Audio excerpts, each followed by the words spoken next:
성령 충만하십시오. 말씀 충만하십시오. 오늘 말씀의 시작은 예수님의 세 번째 순환의 예고가 제자들에게 주어집니다. 우리 33절, 34절 볼까요? 시작. 우리가 예루살렘으로 올라가노니 인자가 대제사장과 서기관들에게 넘겨지며 그들이 죽이기로 결의하고 이방인들에게 넘겨주겠고 그들은 능욕감어 칠뱉으며 책짓질하고 죽일 것이나 어떻게 된다 그랬죠? 그는 3일 만에 예수님의 세 번째 순환의 예고는 이 앞에 첫 번째와 두 번째의 예고와 다른 특징이 있습니다. 먼저는 순환과 죽음을 당할 장소가 분명히 언급되고 있습니다. 예루살렘. 그리고 순환의 절차가 아주 자세하게 묘사되고 있습니다. 실제로 예수님의 제자 가룟 유다에 의해서 종교 지도자들에게 넘겨지고 후에는 이방인 손에 넘겨지게 되는 거죠. 그리고 이방인들에게 능욕을 받고 침뱉고 책짓질 당하고 죽임을 당할 것이다. 그런데 이 예고대로 모든 순환의 예고대로 그대로 이루어집니다. 그런데 제자들은 예수님의 순환과 부활의 의미를 이해하지 못하고 있습니다. 여러분, 예수님이 1차, 2차 순환에 예고하실 때도 제자들이 엉뚱한 말을 했죠. 누가 더 크냐라고 토론하며 어리석은 모습을 보였습니다.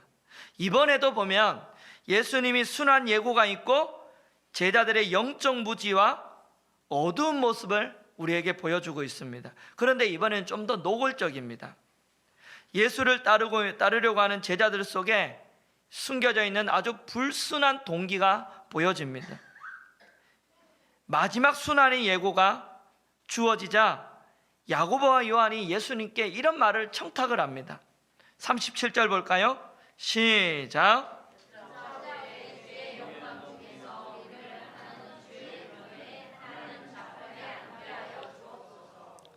훨씬 노골적이죠. 1, 2차 때는 누가 더 크냐 이런 걸로 토론을 했다면 이제는 아주 대놓고 이야기하죠. 하나는 오른편에 우편에, 하나는 좌편에. 이것을 가지고 뭐라 말하는지 아세요? 본색이 드러났다. 진짜 이제는 본색이 드러났다. 예수님을 따랐던 본색이 완전 드러났다. 이유가 뭐죠? 예수님 따르는 이유가 뭐예요? 한 자리 하려고. 예수님을 따르는 것이 무슨 뜻인지 계속 예수님이 가르쳐 주셨죠. 세 번째 순환 예고 위에 이런 청탁을 했다라는 것은 얼마나 그들이 예수님을 따르는 것과 별개로 얼마나 영적으로 무지한지를 오늘 말씀에 보여주고 있습니다. 제자들은 그 예수님이 예루살렘에 가면 메시아 왕국이 시작될 것이다. 드디어 제자들이 이제 기대하는 그 시기가 이제 임박을 했습니다. 그러니 남들보다 먼저 못을 박아놔야 된다라는 거예요. 조금만 꿈을 대다가는 다른 제자에게 뒤지면 안 되는 거죠. 야고보와 요한의 이야기에 한 문장만 더 보태면 아주 뜻이 분명해집니다. 주의 영광 중에 우리를 하나는 주의 우편에 하나는 좌편에 앉게 하여 주옵소서. 한 문장 더 하면 이겁니다. 베드로는 말고요. 우리가 사는 세상 어떤 걸 얻으려면 어떻게 해야 돼요? 경쟁해야 돼요. 그런 세상에 살다 보니까 예수님께 슬쩍 와가지고 청탁을 하는 거죠.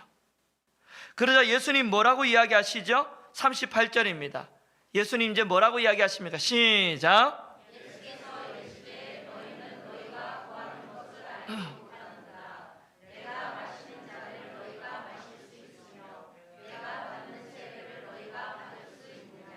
이랬더니 요한과 야고보 요한이 어떻게 대답하던가요? 너희는 알지 못한다. 너 내가 마시는 잔 내가 받는 세례 너 받을 수 있어 했더니 어떻게 대답하죠? 39절 시작. 그들이 말하되 뭐라고요? 할 수 있나이다. 할 수 있습니다. 할 수 있다고 대답해요. 예수님이 마시는 잔이 뭐고 예수님이 받는 세례가 어떤 세례인지도 모르고 어쨌든 대답은 어떻게 해요? 할 수 있습니다. 그러자 예수님의 예언적인 말씀이 이어집니다. 39절 40절인데요 한번 저기 여러분 성경을 보십시오. 제가 쉬운 성경으로 읽어보겠습니다. 쉬운 성경으로 읽으면 의미가 아주 분명해집니다. 39절 40절입니다. 너희도 정말 내가 마시는 잔을 마시고 내가 받는 세례를 받을 것이다. 그렇지만 내 오른편이나 왼편에 앉는 것은 내가 정해주는 것이 아니다. 그 자리는 이미 정해놓은 사람에게 돌아갈 것이다. 할렐루야. 이미 정해놓은 사람에게 뭐 한다고요? 돌아갈 것이다. 세베대의 아들이 예수님이 마시는 잔과 그 세례는 받을 것이라고 주님이 말씀합니다. 그런데 후대에 그 일이 실제로 일어납니다. 그들의 기대와는 다르지만 실제로 세베대의 아들들은 주님이 마셨던 잔을 마십니다. 바로 뭐죠? 순교를 합니다. 그러나 그들이 죽는다 할지라도 순교한다 할지라도 하나님의 우편에 앉는 것은 그들이 결정할 문제가 아니라는 거죠. 이 세베대의 아들이요 우편에 앉게 좌편에 앉게 해달라는 것을 제자들이 이제 알았어요. 그리고는 어떻게 합니까? 화를 냅니다. 41절 보겠습니다. 시작. 질문합니다. 왜 다른 제자가 화를 냈을까요? 1번 예수님의 십자가 부활의 진리를 그렇게 너희들에게 가르쳐 주었는데 너희들은 왜 말을 못 알아듣고 엉뚱한 요청을 하느냐? 그래서 화를 냈다. 1번. 2번 나도 차지하고 싶은 자리였는데 이 얍삽빠른 야고보와 요한이 먼저 요청을 했다. 2번. 1번일까요? 2번일까요? 화를 낸 경우. 할렐루야. 여러분들은 성경에 능통하십니다. 어떻게 하셨어요? 찍었어요? 공부 잘하셨을 것 같아요. 잘 찍으십니다. 나머지 제자들이 화를 냈다라는 것은 지금 야고보와 요한과 똑같은 마음이에요. 내가 먼저 했어야 되는데 이 야고보와 요한이 얍삽빠르게 두 형제가 가가지고 먼저 이야기해버리는 거죠. 전부 제자들 12명이 뭐에 사로잡혀 있어요? 야망에 붙들려 있습니다. 야망이 없으면 화를 낼 이유가 없죠. 예수님은 죽으러 가시는데 제자들은 지금 한자리 하러 갑니다. 예수님이 그런 제자들에게 말씀하십니다. 42절, 43절, 44절 한자리 가는 제자들에게 어떤 말씀하시는지 시작.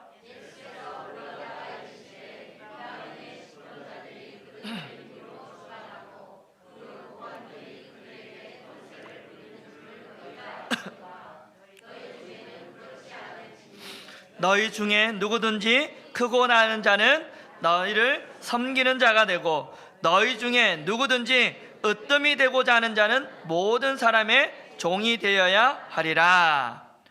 여기에 읽었던 말씀에 너희라는 말이 5번 나옵니다. 한번 세어 보십시오. 5번 나옵니다. 세상 사람들은 어떻게 살지 몰라도 너희들은 그렇게 살면 안 된다라는 거예요. 너희들은 다르게 살아야 된다라는 겁니다.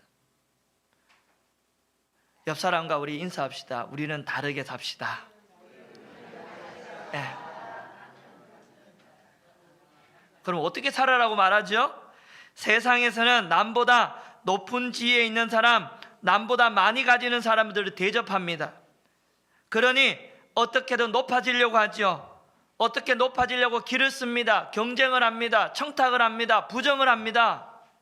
하지만 예수님이 이 땅에 오신 목적이 뭐라 그래요? 45절 예수님이 오신 목적입니다. 시작. 인자가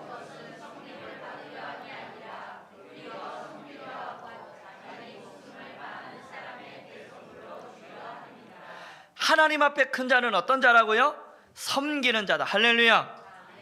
하나님 앞에 으뜸인 자는 어떤 자라고요? 섬기는 자. 섬기는 자다. 네. 종으로서 으뜸이어야 으뜸이다. 할렐루야. 네. 그런데 야고보와 요한은 자기가 큰 자가 되어 모두에게 섬김을 받을 수 있는 그 자리에 앉혀달라고 청탁을 하고 있죠. 아직 제자들은 예수님을 못 만났습니다. 모든 관심이 세상에 있고 예수님께 청탁을 했으라도 한 자리에 앉는 게 예수님을 따라가는 지금 목적이에요. 여러분, 오늘 이 이야기는 남의 이야기가 아닙니다. 우리 역시 그렇지 않느냐라는 거죠. 말씀을 볼 때마다 제자들에게만 적용할 게 아니라 이 말씀을 나에게도 적용해야죠. 오늘 살아가는 우리들은 어떻습니까? 주님을 믿고 주님을 따라가고 주님을 찾는 목적이 어떤 목적으로 나오셨느냐 말이죠. 주님이 세상에 오신 목적과 이유를 알기보다 어쩌면 우리의 필요를 채우기 위하여, 우리의 만족을 위하여 나오지 않았는지라는 이 말씀 앞에 우리가 다시 한번 돌아봐야 될 말씀인 줄 믿습니다. 오늘 말씀에 한 자리를 앉으러가는 세속의 영광을 갈망하는 제자들과 함께 또 다른 한 사람이 등장합니다. 46절입니다. 예수님이 여리고에 이르렀습니다. 그 여리고는 예루살렘에서 한 40km 떨어졌습니다. 그만큼만 가면 이제 예루살렘에서 예수님이 십자가에 매달리게 됩니다. 이제 40km를 남겨놓고 있습니다. 허다한 무리가 예수님을 따라갔습니다. 예수님을 왜 따라갔을까요? 앞에 야고보와 요한의 마음과 똑같은 마음으로 따라갔을 거예요. 인생 대박을 꿈꾸며 예수님을 따라가는 중입니다. 예수님의 일행이 가는 길에 누가 앉아있죠? 바디메오, 맹인 거지가 앉아있습니다. 성경은 디메오의 아들 바디메오다 묻습니다. 지금까지 예수님이 사람들의 병을 고칠 때 이름이 나왔어요? 안 나왔어요? 이름이 없었는데 유독 바디메오라는 이름이 등장합니다. 마가복음이 기록될 당시에 기독교 공동체 안에 이 바디메오를 모두가 알았다라는 뜻입니다. 한때는 구걸로 연명하는 거지였는데 인생이 역전됐다라는 거죠. 이 바디메오가 역전이 된 거죠. 오늘 말씀은 인생의 대박을 꿈꾸는 제자들과 인생의 역전을 이루은 바디메오가 이렇게 대조적으로 이렇게 등장하고 있습니다. 바디메오가 예수님이 지나간다는 소리를 들었습니다. 나사렛 예수가 지나간다는 소리를 듣고 어떻게 소리를 지릅니까? 다윗의 자손 예수여 나를 불쌍히. 47절 읽어봅시다. 시작.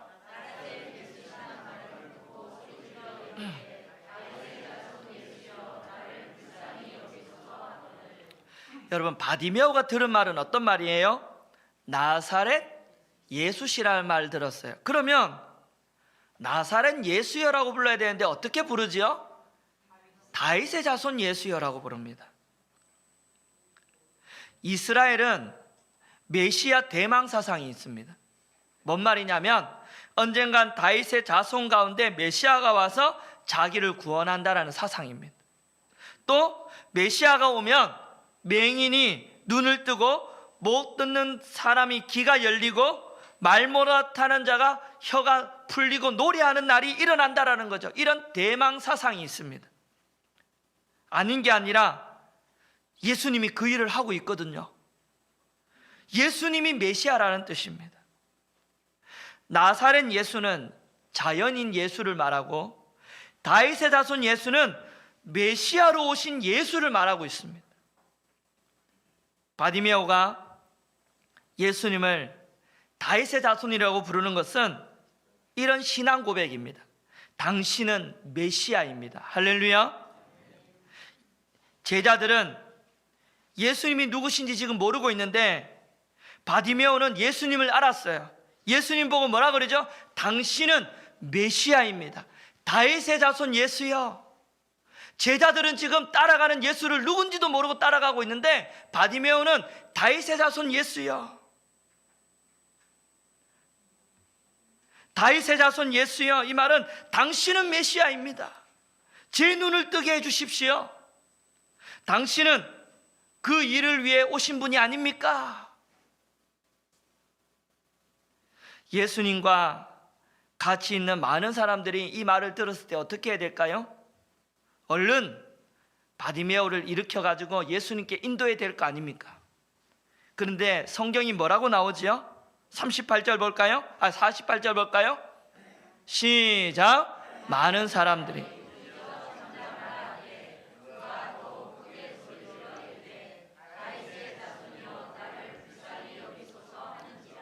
다윗의 자손 예수여 했다면, 야, 대단하다, 너가 어떻게 예수를 알았니 하고 예수님 앞에 데리고 가야 되는데 뭐라고 그러지요? 많은 사람들이 뭐합니까? 잠잠하라, 조용해. 우리 앞에서 어린아이를 데리고 왔을 때 제자들이 어린아이를 데리고 오는 것을 뭐 했죠? 꾸짖었잖아요.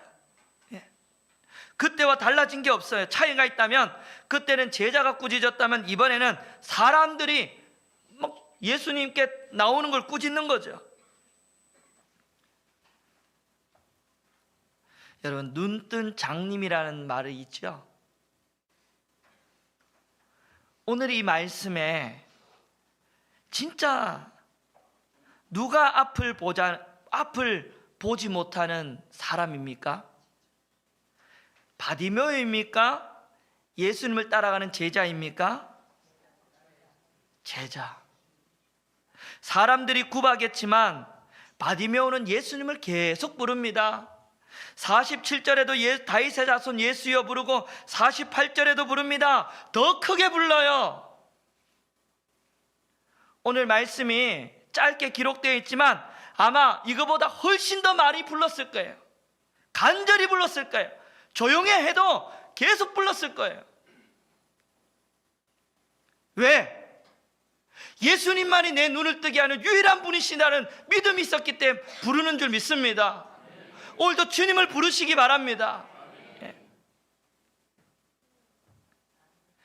예수님이 부른다는 이야기에 이제 바디메오가, 예수님이 물러서서 바디메오를 부르라고 하십니다.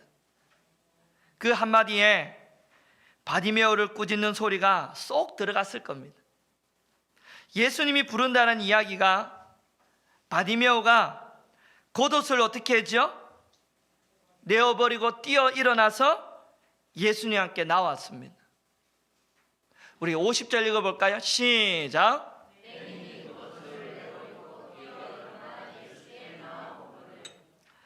입고 있는 겉옷을 일부러 벗은 게 아닙니다. 아마 예수님 오라고 하니까 일어나는데 겉옷이 어깨에 이렇게 걸치고 있었던 옷이었던 모양입니다. 너무 급히 일어나가지고 나가니까 그 옷이 떨어졌는데 예수님이 부르니까 그 옷을 다시 집어질 이 새가 없는 거죠. 예수님이 겉옷을 버리라는 적이 없습니다. 그런데도 버리고 나아갔습니다. 여러분, 우리 앞에서 부자 청년의 이야기를 보았죠. 부자 청년은 예수님 뭐라고 그랬죠? 너의 소유를 다 버리라 했는데 버렸어요, 못 버렸어요? 그랬더니 뭘 못 얻었어요? 영생을 못 얻었어요. 그런데 이 거지는 뭘 버렸어요? 겉옷을 버렸어요. 거지에게 겉옷은 뭐죠? 전 재산과 다름없습니다. 부자 청년의 소유나 전 소유나 바디메오의 거지의 이 겉옷이나 같은 거예요. 그렇다면 오늘 본문은 바디메오와 부자 청년을 이 대조하기 위한 본문이 아니라 오히려 제자와 부자 청년을, 제자와 바디메오를 대조하기 위한 본문입니다. 사실은 여러분, 바디메오의 행동이 누구에게 나타나야 됩니까? 제자들에게 나타나야 됩니다. 제자들의 지금 더러운 마음을 다 버려야 되는 거예요. 아직 못 버리고 있습니다. 바디메오는 예수님이 부르자 겉옷 다 버렸어요. 그런데 제자들은 아직 옷을 못 버리고 있습니다. 옛날에 그 옷 그대로 가지고 있습니다.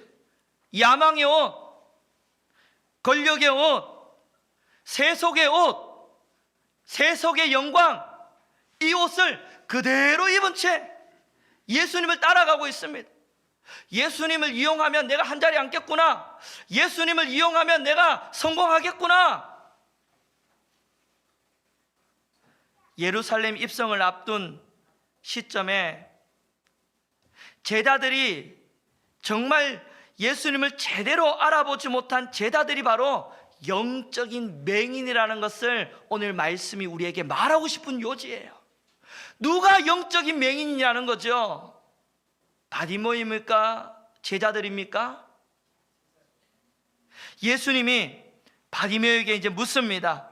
내가 무엇하여 주기를 원하느냐? 내가 무엇 해주기를 원하느냐? 우리 51절인가요?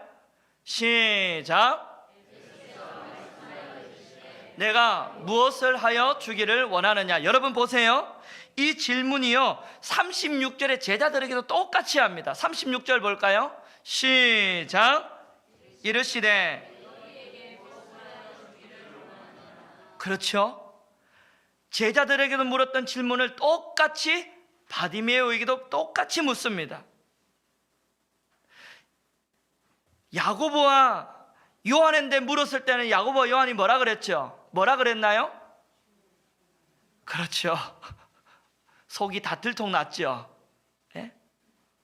맹인인데 물었을 때 여러분 뭐라고 했을까요? 뭐라고 대답했을까요? 예수님, 지금 내 상황을 몰라서 물으십니까? 선생이여, 보기를 원하나이다. 사람에 따라서 대답이 다릅니다. 맹인한 때는 눈 뜨는 것 말고 다른 소원이 있겠습니까? 상상이 안 되죠. 하지만 이 세상에는 영적인 눈을 뜨는 것보다 세상에 속한 것을 더 원하는 사람이 얼마든지, 영적인 맹인이 오늘 이 세상 가운데 얼마나 많은지 모른다라는 거죠. 신앙생활 하면서도 영적인 눈을 뜨는 것도 좋지만 그보다 더 급한 일이 있다라는 거예요. 신앙도 중요하지만 세상도 중요하고, 영적인 눈을 뜨는 것도 중요하지만 세상도 더 중요하다라는 거예요. 오늘 저와 여러분들에게 예수님이 이 질문한다면 여러분 어떻게 대답하시겠습니까? 내가 무엇하여 주기를 원하느냐? 주님, 다른 소원은 없습니다. 주님을 더 깊이 만나고 싶습니다. 주님, 영적인 눈이 열리기를 원합니다. 영적인 세계를 깨닫기를 원합니다. 주님, 천국을 소망하며 천국을 보기를 원합니다. 할렐루야. 예. 아니면 평소에 진짜 구하고 싶은 거였는데 드디어 주님이 물으셨네 하고 그걸 구하시겠습니까? 바디메오는 눈 뜨는 것 말고 다른 소원이 없습니다. 선생이여, 보기를 원합니다. 그럼 예수님 뭐라고 해야 돼요? 그래, 내 소원대로 될지어다 하면 되는데 예수님 뭐라고 하세요? 52절입니다. 52절 시작.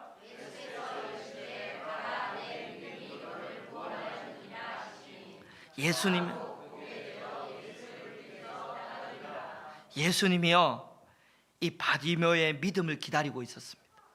어쩌면 제자들을 포함하여 예수님을 따르는 많은 무리들이 들으라고 하신 말씀일 수 있습니다. 너희들 나를 따르기는 따르지만 너희들 속이 너무 시커매, 너무 불순해, 너희들은 딴 마음이야, 인생 대박을 꿈꾸며 나를 따르고 있지 그런 식으로 따라서는 소용없어. 너희들인데 저 바디메오의 믿음 있어? 라고 주님이 물으시는 52절입니다. 하니 제인 크로스비라는 사람이 있습니다. 생후 6개월 만에 의사의 실수로 그 시력을 잃어버렸습니다. 그렇지만 그가 95세까지 살면서 9,000곡이라는 이상의 찬송가를 작사했습니다. 우리 대표적인 곡이 예수 나를 위하여 십자가를 질 때, 아까 우리 불렀던 인내하신 구세주여, 예수로 나의 구주 삼고 이제 조금 이따 우리 찬양할 건데 나의 갈 길 다 가도록, 이런 찬양을 크로스비라는 이 사람이 다 작사했습니다. 누군가가 이 사람에게 말했습니다. 당신은 정말 놀라운 선물을 받았습니다. 하지만 시력을 선물 받지 못한 것은 참으로 안타깝습니다 라고 했습니다. 그랬더니 크로스비가 이렇게 말했어요. 그렇지 않습니다. 내가 눈을 뜨면 저는 예수님을 가장 먼저 보게 되는 것입니다. 그 사실을 생각만 해도 너무너무 좋습니다. 바디메오도 그랬어요. 바디메오가 눈을 뜨고 가장 먼저 본 사람은 누굽니까? 예수님입니다. 바디메오가 예수님을 따라갔습니다. 예수님이요 따르라고 하지 않았습니다. 오히려 가라, 내 믿음이 너를 구원받았다 그랬어요. 가라 그랬어요. 그런데 어디든지 갈 수 있는 건 바디메오의 선택입니다. 그러나 바디메오는 예수님을 따라갔습니다. 오늘 이 말씀이 저와 여러분들에게 어떻게 다가오십니까? 오늘 말씀의 주제처럼 정말 예수님을 따라가고 있습니까? 눈뜬 장님은 아닙니까? 내가 무엇 해주기를 원하느냐고 물으신다면 여러분 뭐라고 말씀하시겠습니까? 예수님을 따르는 무리들은 겉으로는 예수님 따르고 있지만 실상은 세상을 따라가고 있는 것이죠. 말로는 예수님 따른다고 하면서 겉옷을 꽁꽁 챙겨 매고 따라가고 있는 것이죠. 정말 예수님 따라가고 있습니까? 우리가 기대할 것은 인생 대박이 아니라 인생 역전입니다.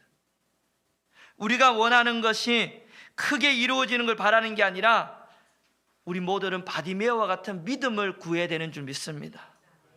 무엇 해주기를 원하느냐? 주님, 성령 충만입니다. 무엇 해주기를 원하느냐? 주님, 큰 믿음 주십시오. 예수님, 오늘 이 시대 속에 바디메오와 같은 오직 믿음을 가진 자를 오늘 기다리고 계시는 줄 믿습니다. 바디메오와 같은 믿음, 무엇 해주기를 원하느냐 할 때 오직 주님만 소원하며 주님만 원합니다. 할렐루야. 주님만 원합니다. 그때 주님께서 우리에게 큰 믿음을 주시고 우리의 영적인 눈이 열리고 우리의 영의 세계가 열림으로 말미암아 이 땅에서 누릴 수 없는 평화와 기쁨을 맛보며 살아가는 저와 여러분 될 수 있기를 주님의 이름으로 간절히 축원합니다.